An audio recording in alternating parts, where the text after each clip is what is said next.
Hello and welcome to the Absolute Gamecast, and welcome to the video game graveyard, where lost games go to rest. Today we'll be covering the discontinued mobile game Skylanders Ring of Heroes to discuss what the game is, what happened to it, and how the game died. Let's dig a little deeper.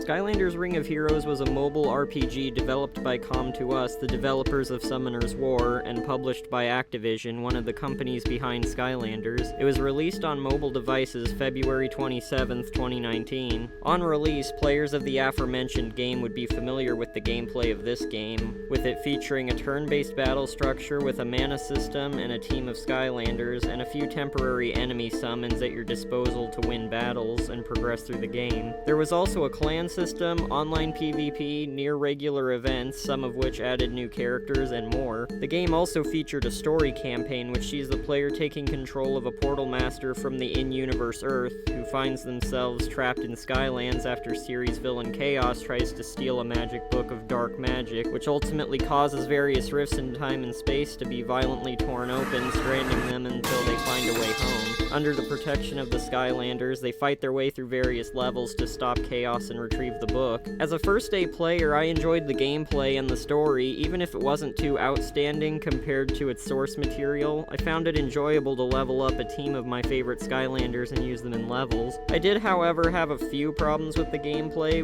with the first being one that while I can't necessarily blame solely on this game, it is a problem I have with it and other games of its genre. Collecting some characters was challenging on release. To collect a character, you had to gather a set of shards to be able to unlock them, with some being locked behind a gacha system and some being locked behind levels, with some of them being very hard. With the gacha, if you were lucky enough to get shards for a specific character, you likely wouldn't get many, which would make unlocking characters take a long time, especially the more rare or powerful ones. This does make sense because you wouldn't want people getting super strong characters too early, but some characters that maybe aren't as good had a similar problem, where you would spend so long trying to get them that by the time you finally got them, you likely already had someone better. There was also a problem with experience yield, in my opinion. Despite there being a dedicated grinding area at the time, getting low-level characters trained up took a lot of time and money, real or in-game. Awakening characters was also time-consuming, with the amount of materials required being high. The byproduct of these two factors combined made the later levels very hard at the limited level range you likely found yourself at, leading to hours of grinding just to finish the last few areas. While you want a game to be a challenge, it should be balanced where you feel like you're capable of finishing levels without needing to spend days leveling up just to finish one level.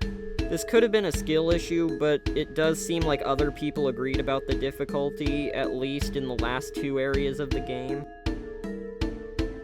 After a steady stream of events and updates, the player base began to dwindle. As a result, Com2uS decided to nuke the game, resulting in all player progress being erased, in exchange for releasing a full revamp of the game, which released December 3rd, 2020, which changed the gameplay drastically while keeping the story basically untouched. In the new version, summons were removed and replaced with a fourth team slot and the ability to control your portal master, who's now given a special ability they can use in battle. You're also able to unlock new portal masters, each with their own special abilities. Shards are now completely gone, and instead pulling a character unlocks the character from the get-go. Several of the previous side content has been removed or replaced by new content that serves a similar purpose. The gacha was also completely revamped. Instead of featuring one loot table with all the characters, they were divided into rotating options that were based on events and character element. This allows for players to unlock more powerful or rare characters early, with me personally pulling 3 legendary ranked Skylanders first day the new update was live, which helped make the first few areas much more manageable to clear.